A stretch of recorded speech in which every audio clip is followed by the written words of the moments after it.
काम साए साए होते। सभी साथियों को जोहार, जय मूलवासी।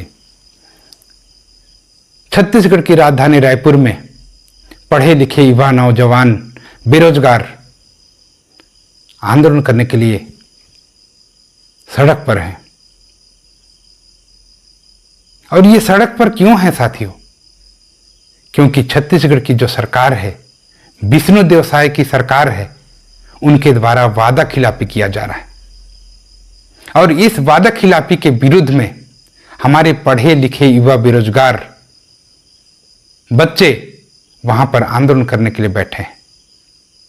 लगातार आंदोलन कर रहे हैं, लेकिन लगातार आंदोलन करने के बाद भी उनकी मांगों को अनसुना किया जा रहा है। छत्तीसगढ़ के मुख्यमंत्री के रूप में माननीय विष्णुदेव साय ने जैसे ही शपथ ग्रहण किया, शपथ ग्रहण करते ही उनके ही गृह जिला कांसाबेल में एक कार्यक्रम आयोजित हुआ।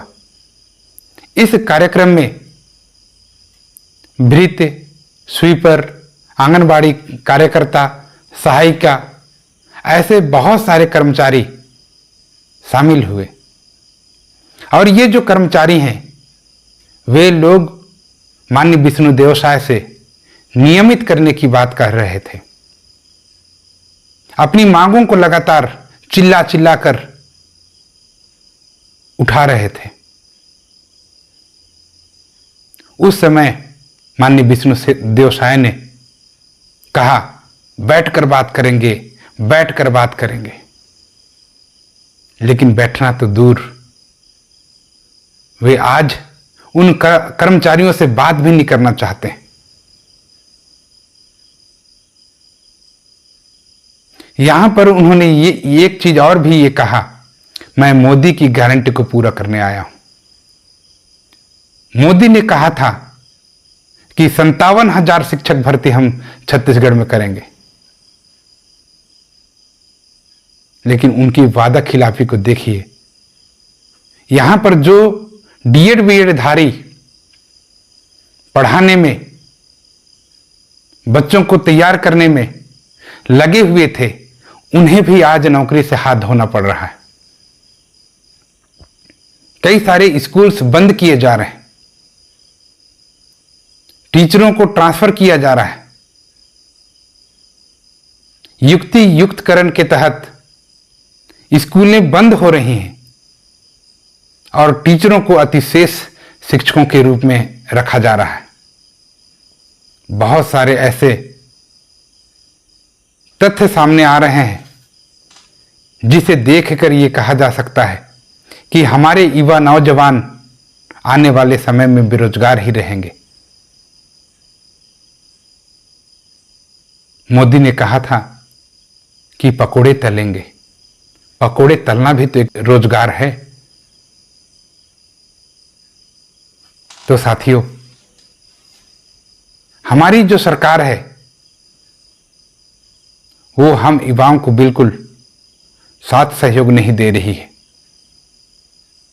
जितने भी अभिभावक हैं, मैं उनसे ये कहना चाहता हूं, हमने अपने बच्चों को पढ़ाया लिखाया और आज हमने इस काबिल बनाया कि वो नौकरी कर सके, अपने पैरों में खड़ा हो सके।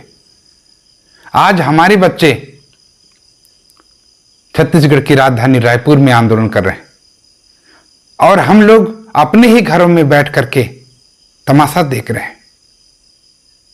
जब आपने बच्चा पैदा किया, उनको पढ़ाया लिखाया, तो आज उनको सपोर्ट भी कीजिए।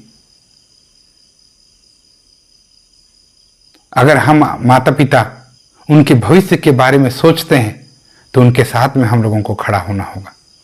और ये जो आंदोलन है, आज 1,000, 5,000, 10,000 लोग छत्तीसगढ़ की राजधानी रायपुर में आंदोलन कर रहे हैं, वहां पर हम अभिभावकों को भी शामिल होना होगा, क्योंकि बच्चों से ज्यादा अभिभावकों को अपने बच्चों के प्रति चिंताएं होती हैं। तो ये जो आंदोलन है वो बढ़ता चला जाएगा और हम अपने अधिकारों के नजदीक होते चले जाएंगे, क्योंकि आंदोलन जितना बड़ा होता है उतना बड़ा परिवर्तन होता है। जब हम लोग आंदोलन कर रहे होते हैं, उस समय हमारे आंदोलनकारी साथियों को मारा जाता है, पीटा जाता है, बेरहमी से घसीटा जाता है। इस समय भी हम लोगों को अपने संवैधानिक होने का परिचय देना है।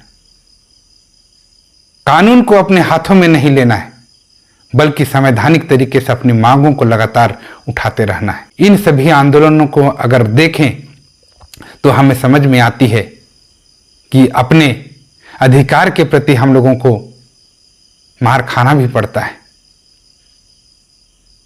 लेकिन फिर भी जब तक हमारे अधिकार नहीं मिलेंगे तब तक हम लोगों को अपने आंदोलन को नहीं छोड़ना चाहिए।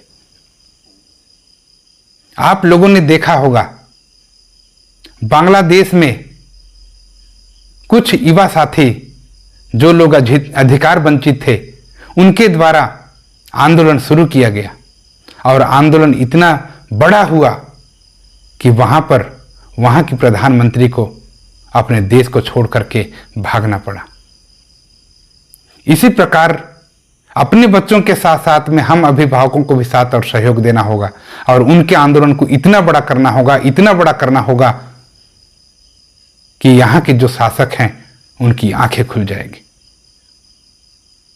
और जब आंखें खुलेगी तो वे लोग कुर्सी के ऊपर नहीं, कुर्सी के नीचे दिखाई देंगे।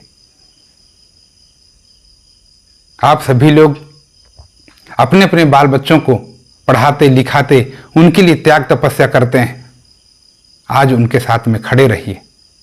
आप सभी लोग हंसी ठिठोली को बहुत देख चुके, अब जागरूक हो जाइए और जागरूक होने का परिचय दीजिए।